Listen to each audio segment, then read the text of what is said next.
Coucou les filles, plaisir de vous retrouver en direct. Donc comme tous les lundis, on découvre une entrepreneuse Runwife de manière à ce que vous puissiez être inspirés et aussi que vous puissiez découvrir quelles sont les personnes qui font partie de ce groupe et qui peuvent peut-être vous aider au travers leurs services.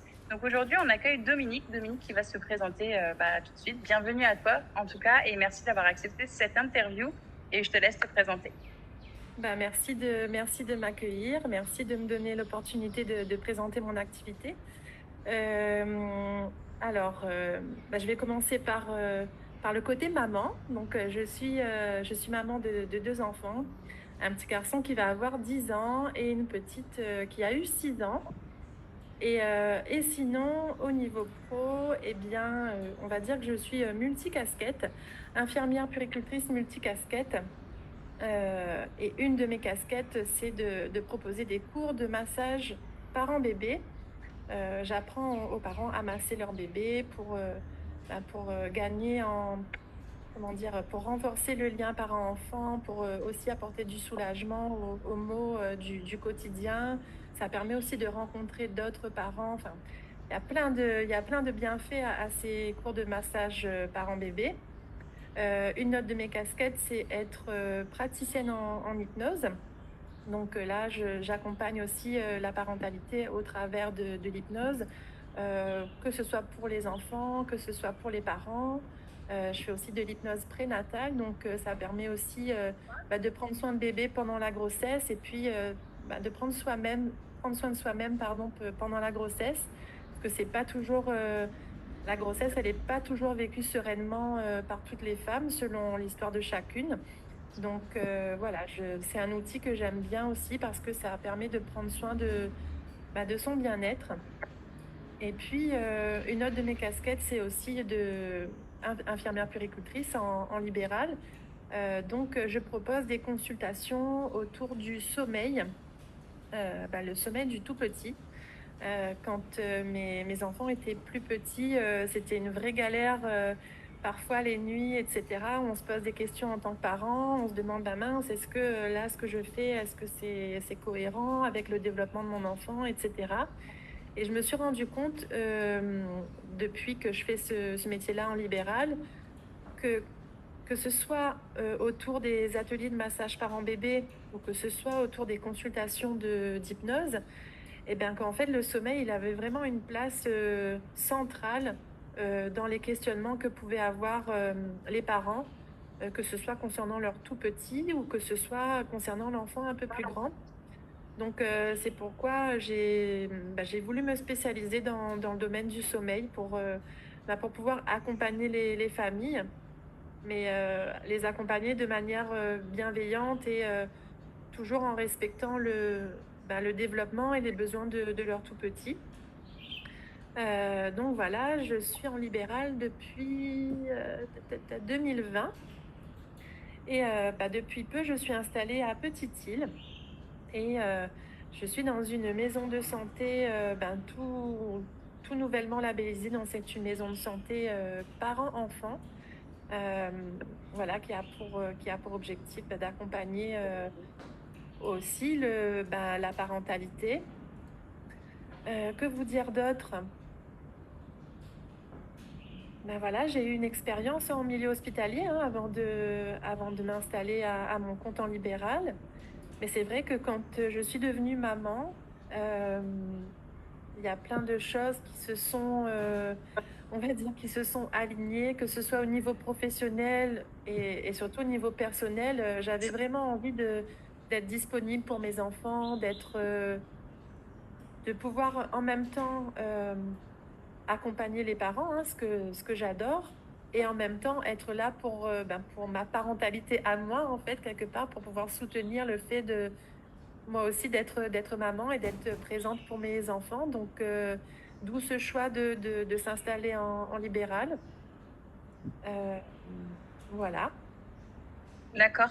Et du coup, toi, comme j'entends que tu es beaucoup tournée vers la famille, vers les enfants, la parentalité, dans ton métier d'infirmière, est-ce que c'est ce métier d'infirmière qui t'a poussé à force de voir des choses et d'entrer en lien avec les parents pendant tes interventions qui t'a donné envie de ça ou ça n'a rien à voir, c'est plutôt ta maternité à toi? En fait, quand j'ai fait mes études d'infirmière, Je sentais déjà ce côté, voilà, j'aimais bien le contact avec les parents, avec les familles. Et donc, après mes années d'études d'infirmière, j'ai fait une année de spécialisation en tant qu'infirmière puéricultrice. Et, euh, et ça m'a permis de faire d'autres expériences dans d'autres lieux que le milieu hospitalier. Et j'ai Mm. vraiment beaucoup aimé ça. Et le fait d'avoir travaillé pendant, alors je ne sais plus exactement le nombre d'années, mais j'ai travaillé un certain nombre d'années en soins intensifs néonataux. Et ben, j'ai accompagné des familles qui ont eu des bébés qui sont nés prématurément. Et là, ça m'a permis vraiment de prendre la mesure de l'importance de ce lien-là, en fait, euh, de, de le, de le construire, de le renforcer, de l'importance du pot à pot, de l'allaitement, de valoriser, en fait, de la valorisation des compétences, que ce soit parentales, mais des compétences de l'enfant aussi, en fait. Et tout ça, ça m'a donné envie voilà, d'apporter tout ça, mais ailleurs que dans un contexte de soins, dans un contexte de maladie, en fait. C'est Ok. aussi, euh, c'est aussi dans un contexte de bien-être et de la santé, c'est pas que l'absence de maladie, c'est aussi bah voilà, un bien-être global au niveau du sommeil, au niveau de l'alimentation, au niveau de la gestion, de l'accueil de ses émotions, etc. Donc voilà, c'est ça qui m'anime en fait. Et en tant que maman, infirmière, plus toutes tes trois, quatre casquettes que tu as à côté, c'est quoi ton secret pour réussir à gérer tout ça? Parce que ça doit représenter une charge de travail incroyable aussi, non? Oui, oui, c'est une charge de travail et c'est vrai que bah, je fais que du libéral, hein. Je n'exerce plus en milieu hospitalier. Et je priorise en fait. Je priorise, voilà, j'essaie de me donner du temps pour quand je dois voilà, travailler pour mon activité professionnelle, mais je me laisse du temps aussi pour mes enfants et je me laisse du temps aussi pour moi, que pour moi Ah, aussi. Très, entre guillemets, je dis égoïstement, mais c'est pas vrai puisque euh, pendant plusieurs années, je disais aux mamans que j'accompagnais, c'est important de prendre soin de soi parce que quand on prend soin de soi, on arrive mieux à prendre soin de son enfant. Et, euh, et je le disais aux mamans, mais ça résonnait en moi. Je me disais, c'est bien hein, de le dire aux mamans, c'est peut-être bien aussi de te l'appliquer à toi-même. Donc, depuis peu, je me l'applique à moi-même et je prends aussi ce temps-là. Je dis égoïstement, mais pas vraiment, puisque quand on remplit son arrosoir, on arrive mieux ensuite à arroser nos petites graines, nos petites pousses qui sont en développement pour que ça devienne des belles fleurs, des beaux arbres. Voilà, donc c'est aussi une manière de se remplir soi-même pour être plus disponible et pour mieux accompagner le développement de son enfant, en fait. et au niveau du massage, tu disais aussi que tu formais les parents pour masser leurs enfants. On pourrait avoir tendance à penser que bah, un massage, c'est un massage. Qu'est-ce que ça apporte de plus d'avoir justement quelqu'un d'expert pour te montrer comment tu dois masser ton enfant? Qu'est-ce que ça peut apporter à notre enfant finalement de pratiquer le massage? Parce qu'on ne s'en rend pas forcément compte aussi, je pense. Bah, en fait, oui, un massage, bon, on peut se dire c'est vraiment quelque chose de très simple et en fait, le premier sens à se développer chez le bébé, c'est le sens du toucher. Donc, en fait, ce sens-là, il est vraiment, il n'est pas anodin du tout. Et c'est cette continuité de lien aussi, en fait, à travers le toucher, où on va venir renforcer, ou dans certains cas, développer le lien parent-enfant, parce que ben, certaines histoires, ça peut être compliqué. Et à travers le toucher, redonner de la contenance à un bébé aussi, parfois qui peut être un peu désorganisé, qui peut être un peu, bah, qui a perdu justement cette contenance-là qu'il avait quand Par il rapport à était, la prématurité, par exemple, quand ils sont beaucoup sous couveuse, des par choses comme ça. exemple, ouais, par exemple, ça peut être ça, mais ça peut être aussi, bah, pas plus tard que la semaine dernière, je rencontrais des parents qui me disent, bah, moi, en fait, j'ai envie de masser mon bébé.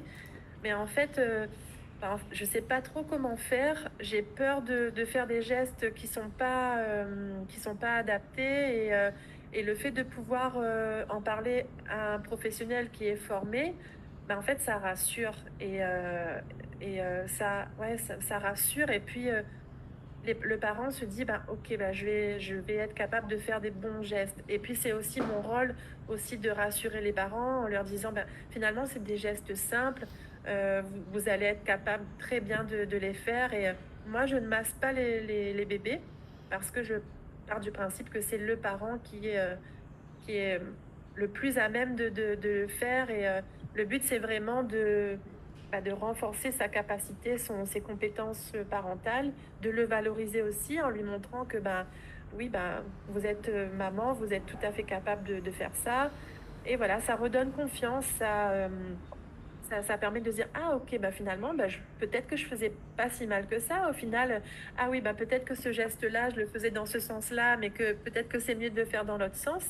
Mais ça vient valider en fait quelque chose. Peut-être chez certaines familles, chez certaines mamans, c'est très intuitif finalement, mais voilà, ça vient valider. Et donc ça, ouais, ça rassure, ça donne de la confiance en fait, de la Moi, quand confiance tu dans. parles Pardon, Je excuse-moi. t'en prie. Ça me fait beaucoup penser aux coliques. Enfin, je pense que j'aurais rêvé de rencontrer quelqu'un comme toi à l'époque où mes enfants étaient petits et qui souffraient de toutes ces choses-là où on est souvent impuissant.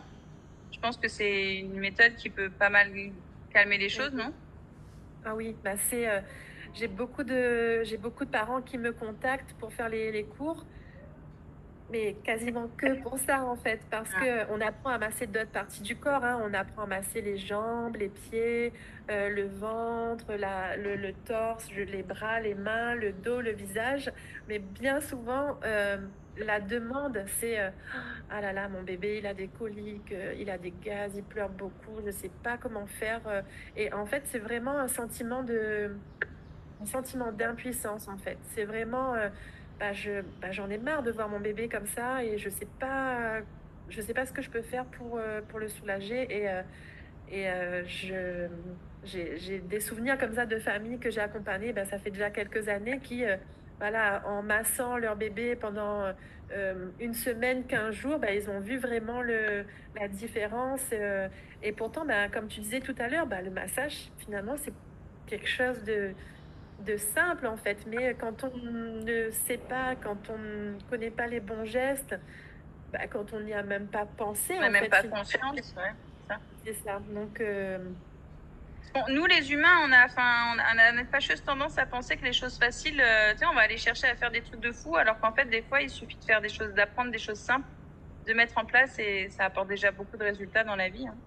ouais, c'est ça. Et puis comme je dis aux parents, ça peut être simple, mais quand on le sait pas, on le sait pas. C'est tout C'est ça. bête, mais Et par rapport à l'hypnose aussi, ça m'interroge que donc c'est l'hypnose pour les enfants aussi que tu pratiques, j'ai bien compris. oui. Oui. Et quel type de problème on peut régler par rapport à ça, justement? Ça aide à quoi pour que les parents qui ont peut-être besoin de cette aide puissent se reconnaître aussi?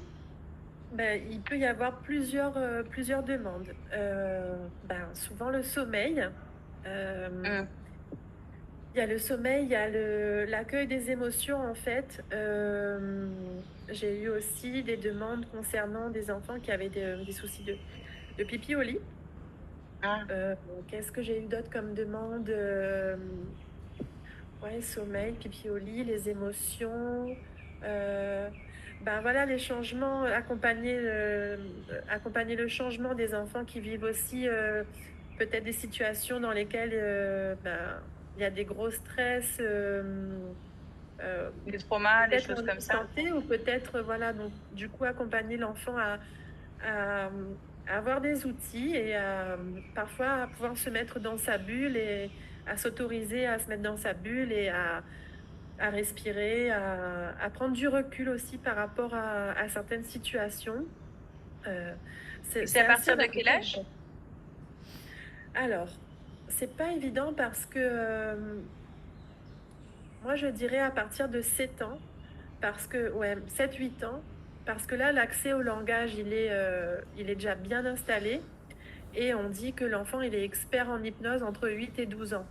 Donc Là, c'est vraiment la séance, elle peut se passer comme une séance d'hypnose pour adultes finalement, où l'enfant va pouvoir s'installer dans le fauteuil, etc., où il va vraiment, il y a un changement au niveau corporel.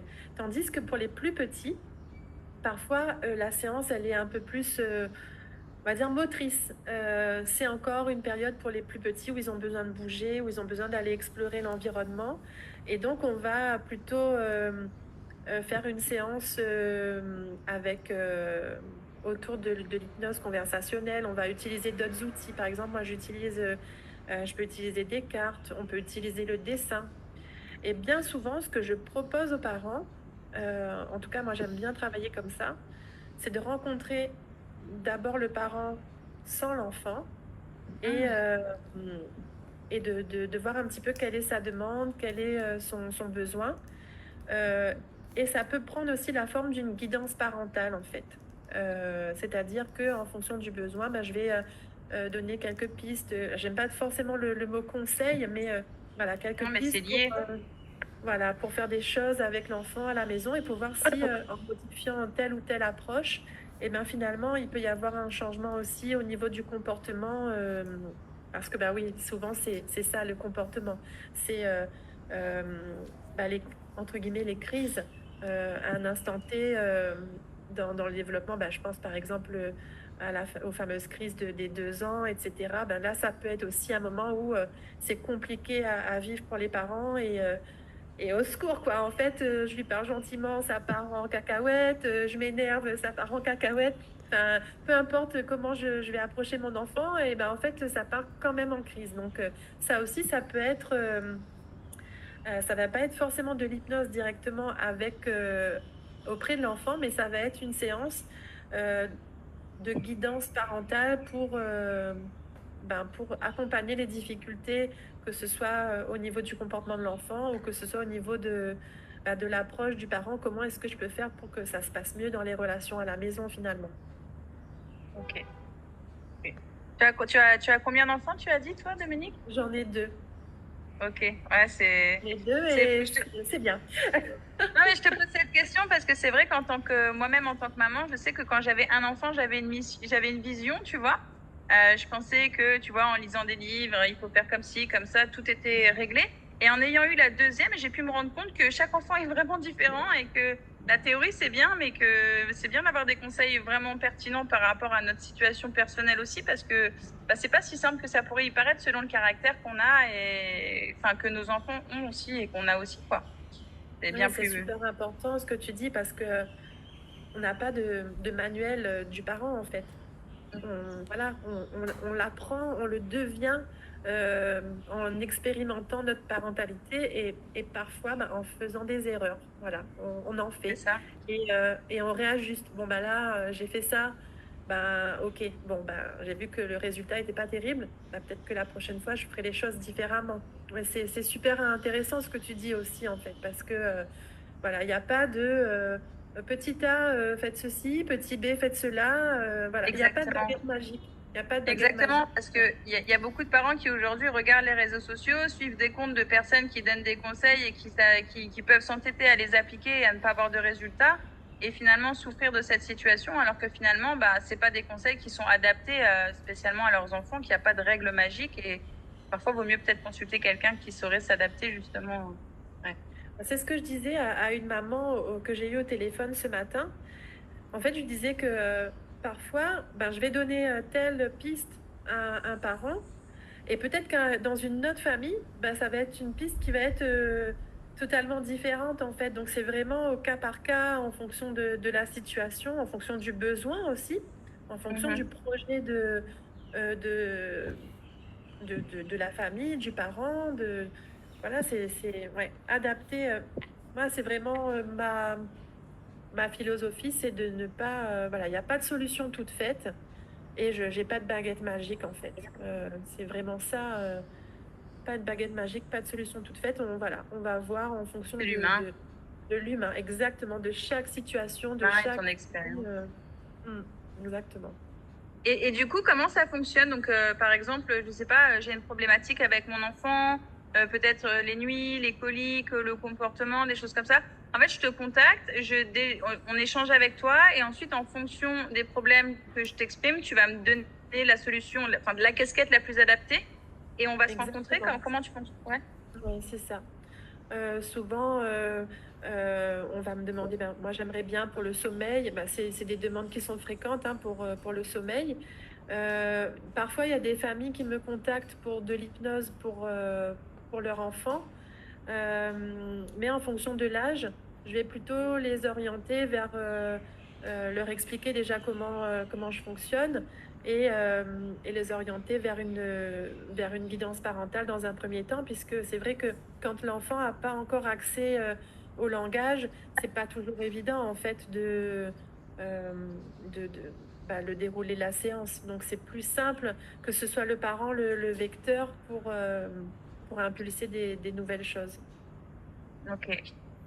En tout cas, je tiens à te dire que quand on t'écoute et enfin, ce que tu dégages, c'est énormément de bienveillance.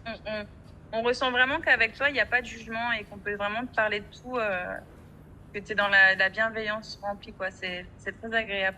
Ouais. Merci. Est-ce que, il y a autre chose dont j'ai peut-être pas pensé à poser les questions ou à parler que tu aimerais exprimer ou un conseil que tu souhaiterais partager aux parents qui nous regardent? Ben, je dirais, c'est un petit peu un de mes mantras. Alors oui, ce que j'aimerais partager, c'est qu'il n'y a pas de parents parfaits et il y a simplement des parents qui font de leur mieux. Voilà. C'est vrai. Dans une société où on a l'impression qu'on est tous en compétition sur Instagram et TikTok, c'est bien de le rappeler.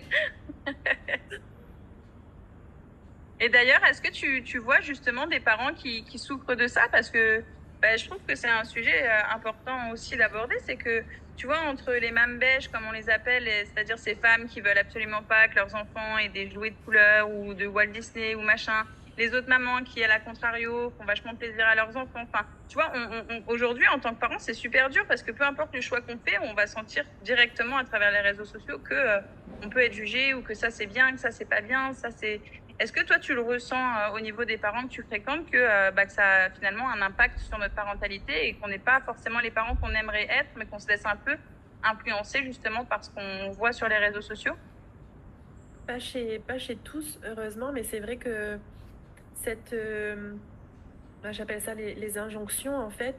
Les injonctions en fait, les parents, parfois, ils sont pris entre les recommandations, il faut faire ci, il faut faire ça, il faut pas faire ça, entre ce que la société voudrait imposer comme rythme et le regard des autres. Parfois, c'est le regard de l'entourage proche aussi. Hein. Mais Mm. pourquoi tu fais ça comme ça? Tu devrais faire comme ça parce que là, franchement, ça va pas du tout. Parfois, il y a certains parents qui se prennent tout ça en fait en pleine face et qui sont parfois perdus, perdus et qui se sentent pas soutenus en fait.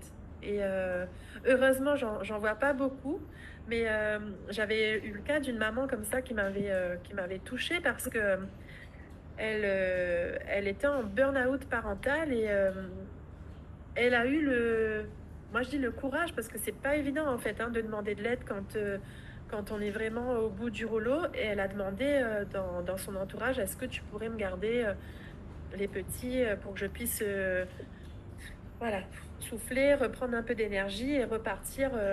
Et en fait, on lui a dit, écoute, tu as fait des enfants, faut que tu les assumes. Et j'ai trouvé ça fou.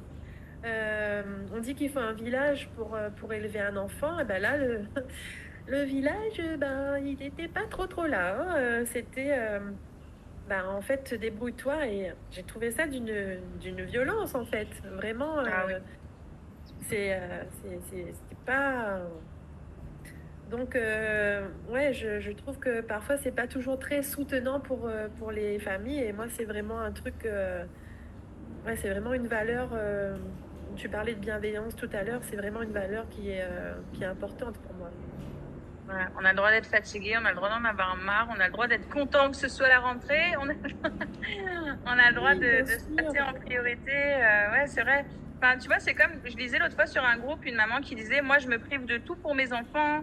Je préfère qu'ils soient bien habillés. Moi, j'ai rien, tout ça. Alors, oui, je comprends, mais d'un autre côté, tu vois, je me disais, ben, c'est bien, mais à la fois, est-ce qu'on transmet les bonnes choses aux enfants aussi, tu vois, quand on se prive de tout pour eux et qu'on leur montre qu'on se passe au second degré, est-ce qu'ils risquent pas de faire pareil? Et c'est là qu'on se rend compte finalement que on peut parfois être en train de faire des choses en pensant qu'on fait bien et puis parfois pas forcément bien. Et on est vite paumé en fait. Et je trouve que c'est génial d'avoir des personnes dans ces moments-là parce que c'est pareil, on vient pas d'une génération où on a forcément eu des bons exemples, où on a forcément été bien guidé au niveau de ce qui est bienveillance aussi. Et aujourd'hui, on est un peu paumé et je trouve ça vraiment génial d'avoir des personnes comme toi qui peuvent un peu nous aider aussi à prendre, je dirais pas le bon chemin parce qu'il n'y a pas un chemin parfait, mais en tout cas à être dans un chemin qui est aligné avec ce que nous, on a envie d'apporter comme valeur à nos enfants, quoi. Oui, et prendre du recul en fait par rapport à, à nos actes, parce que ben, c'est vrai que les enfants, ils apprennent par mimétisme en fait, hein, on est leur exemple, un exemple. Il y a plein d'exemples autour d'eux dans la société, etc. Ensuite, ils vont prendre ce qu'ils auront envie de prendre. Mais c'est vrai que ouais, c'est pas évident de faire la part des choses entre euh, la parentalité sacrificielle et en fait, je repense à ce que tu disais, c'est pas parce qu'on aime nos enfants que aussi on n'apprécie pas de temps en temps d'avoir un temps pour soi, un temps pour souffler, un temps, ça n'enlève rien à l'amour qu'on leur porte en fait, je pense, hein. Au contraire, ouais, on a encore de meilleures qualités après, je dirais. C'est ça. Mm. Ouais, bah, c'est cool. Bah, en tout cas, merci pour ce partage. J'espère que ça apportera voilà, un maximum de clairvoyance à beaucoup de mamans. Elle n'hésite pas aussi à te contacter. Et par rapport à ça, parce que, encore une dernière petite parenthèse, mais je sais que moi, personnellement, je sais que quand je suis devenue maman, bah, j'ai découvert l'allaitement, j'ai découvert Montessori, enfin, j'ai découvert plein de choses qui m'ont passionnée et ça donne vite envie d'en faire un métier, de le transmettre. Et puis, il y a ce syndrome de l'imposteur qui te fait dire que, ben non, t'es pas du tout dans ce secteur d'activité, tu peux pas. Aujourd'hui, je veux dire, quand on est maman, toi, par exemple, comment tu as fait pour avoir ces casquettes? Tu t'es formée, tu as utilisé peut-être ton CPF. Enfin, comment est-ce que tu as fait pour pouvoir accéder à ces métiers-là et te sentir légitime de les exercer en plus de ton métier d'infirmière? C'est très particulier cette question parce que j'ai ma casquette d'infirmière, donc j'ai fait une année d'études supplémentaires pour être infirmière puéricultrice. Ok, Et quand je me suis formée ensuite sur mes fonds propres pour avoir la casquette de praticienne en hypnose. ah, ok. Et j'ai continué à me former en termes de allaitement, sommeil, alimentation du tout petit. En fait, il n'y a pas une année qui se passe sans que je me forme. Et souvent, une nouvelle année arrive, je dis, bon, allez, là, cette année, je me calme un petit peu au niveau des formations, mais en fait, je trouve toujours quelque chose, waouh, c'est super intéressant. Et malgré ça, en fait, quand je me suis installée à mon compte, malgré le fait d'être formée, malgré voilà, j'ai quand même fait 4 ans d'études euh, qui m'a permis de voir vraiment le développement de l'enfant de la naissance jusqu'à 18 ans, en fait, hein, parce que c'est ça le champ d'action d'une infirmière puéricultrice. Et malgré ça, quand je me suis installée à mon compte, je me posais la question de la légitimité. C'est Donc, incroyable. c'est, je pense que c'est vraiment tout un mindset, en fait, les diplômes ne font pas tout et c'est une question qui est assez complexe en fait, mine de rien, puisque on peut avoir des diplômes et ne pas se sentir légitime parfois. Et certaines personnes, je vois, ben, comme tu disais tout à l'heure hein, sur les réseaux, certaines personnes, elles vont faire une formation de quelques jours et bim, au niveau de la communication, etc., elles vont mettre en place tout un réseau, Après ça, et elles vont être c'est bien et c'est visibles. pas bien à la fois, hein. Parce que je trouve que pour trouver de la qualité, des fois, c'est pas toujours évident. Donc, ouais, je pense que les diplômes, ils font pas tout. Il y a aussi comment Mm. on Comment on vit accepte les de se choses. mettre en avant Ouais. mais c'est un chemin aussi. Et aussi les résultats, je pense. Enfin, je veux dire, moi, je suis dans autre chose, c'est le coaching de réseaux sociaux, mais pareil, j'avais ce syndrome de l'imposteur, comme tu pouvais l'avoir, mais je pense que quand les gens te font des retours, te montrent que ce que tu as apporté, c'est bon et que ça leur a servi, etc., au fur et à mesure, bah, ça le dégage pour quelques temps. Après, il revient et il redégage. Oui, oui, c'est vrai. ça peut revenir de temps en temps. Et comme si la chanson, ça s'en va et ça revient. Mais après, l'essentiel, c'est de se concentrer sur pourquoi est-ce que je fais ça, pourquoi est-ce que j'ai décidé de faire cette activité-là, qu'est-ce qui m'anime, qu'est-ce qui est important pour moi, c'est quoi mes valeurs. Et voilà, se reconnecter à ça, en fait. Ok. Eh ben, merci. Merci Bah, pour avec tout ce plaisir, partage. merci à toi. Ah ben, je t'en prie, moi, c'est vraiment avec plaisir. Et c'est beau tout ce que tu as partagé là. On sent que ça vient de là et de nulle. Tu n'as même pas réfléchi, quoi. Ça, tout vient de ton cœur. Donc, merci pour cette ouverture.